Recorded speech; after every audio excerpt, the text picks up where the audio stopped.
Did you know that one of your hands is longer than the other one? It's true, watch this. Underneath your palm, you have a line that goes straight across your hand. Now please take those two lines, line them up perfectly so you make this fan shape. Now with that fan shape, please stretch your hands out, roll your hands together, and you'll see that one of your hands is just barely longer than the other one. Show me the shorter of your two hands. Hold it up real high so I can see it. We're gonna give this hand a goal. Look your hand square in the eye. Say this at your hand. Hand? Say it like you mean it. Hand? I command you to grow bigger. Now watch this. Line those two lines up again. Stretch your hands out, roll them together, and look at how that hand grew. Ah! What you just did was give your hand a very simple goal. You said, I'm gonna make my hand grow. What's even cooler is if you do the exact same thing for yourself. You come up with your own list of 25, 50, 100 goals or summits for yourself, and you define success for you. So how do you discover what your Everest is, your big thing for you? It's real simple. Take a giant piece of paper, draw 3 huge circles on it. The first circle, you write down everything you're talented in. The second circle, you write down everything you're passionate about. In the final circle, you write down what education you already have or what education you would be willing to get. And whatever is overlapping in the center, that is your Everest. So you might ask, well, what's it like to actually climb Mount Everest? I'd like to take you there now.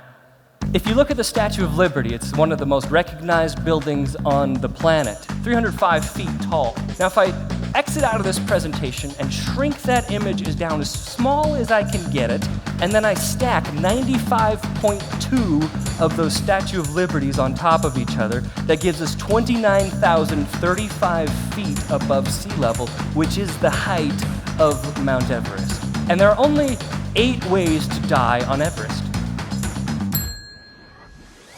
Avalanche, unexpected fall, exposure, pulmonary edema, cerebral edema, dehydration, heart attack, and crevasse fall. If I could just not do those, I'll be fine, right? The climb was pretty intense. We keep climbing higher and higher. The climb gets steeper and steeper. Now the air on Mount Everest is 1/3 of the oxygen that you and I are breathing here. So my pace was 1 step for 3 breaths.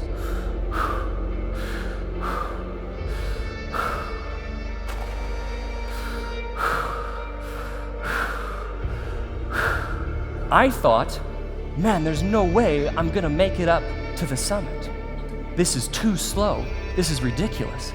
I'm taking these steps, and I get to a spot where I cannot take my leg out of the ice. I look down, they're not stuck on anything. What's going on? Why can't I move my foot? Nuru, he's a local to Nepal, comes over to me, and he takes his mitt off, and he knocks twice on my oxygen canister on my back. Normally, it would make a noise like thunk, thunk, showing that there was oxygen in it, that it was full. He goes, ping, ping, and he says, "Sir, very bad news. You have no air. Maybe we go back, maybe you die." And I said, "Not that one." He says, "Oh, more air up high." And what he was saying was that previously in the expedition, there had been oxygen bottles that were stashed up higher in case of emergency. He could go get one, and I would stay in place. So he disappears off into the Himalayan black sky. There's not a feeling of loneliness in the world like sitting in the middle of the Himalayan mountains with no one around you at night. I'm looking down at that red suit that I put on, and it starts to turn gray and then almost black.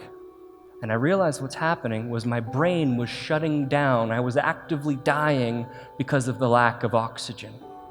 Remembering my hero, Sir Edmund Hillary, who said, "It's not the mountain we conquer, but ourselves," Conquer yourself, John. Conquer yourself, John. Finally, I see this light coming down towards me. And I'm like, please be Nuru, please be Nuru. And he says, John, sir, I have air. And I'm like, yes. And he takes this oxygen bottle off of the regulator, the old one. He takes the new one, screws it in. I take a breath. And as soon as I do, my suit turns from gray to red again. Whoa, my foot pops right out. We start walking. He says, ready to climb? I say, yeah, ready to climb. Let's do this. Absolutely. So I start taking these steps, one after the other. 3 breaths, 1 step. Conquer yourself, John. Conquer yourself, John. So I see this pyramid shadow in the distance. That shadow is Mount Everest being cast dozens of miles into the distance. And that's when I realized that I was there. I was standing on top of the world, on top of Mount Everest. I'm here now, not to brag about myself or tell my own mountaineering stories. If you leave here and think all that guy did was tell his climbing stories, you've missed the point. This is about you, because every person should have his or her own Everest. See, in life, bad things happen. There are challenges, but do not have a case of excusitis where you have this disease that things are too hard, too difficult, or that you're not good enough for whatever reason. The mountains will never lower themselves to your level, but you must rise up to the demands presented to you by the climb. The problems of the world are not going to get easier. You must rise up, bring out that leader within, and rise up to the demands presented to you by the climb. The greatest leaders of all time have come from the times of greatest turmoil. The greater the problem, the greater the opportunity for leaders like you to step up. We are a generation that is disciplined. We are a generation that is productive. We are a generation that is fighting to fix the mess that was given to us.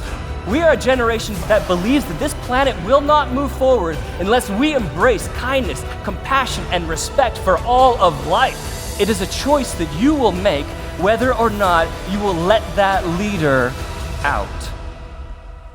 Will you?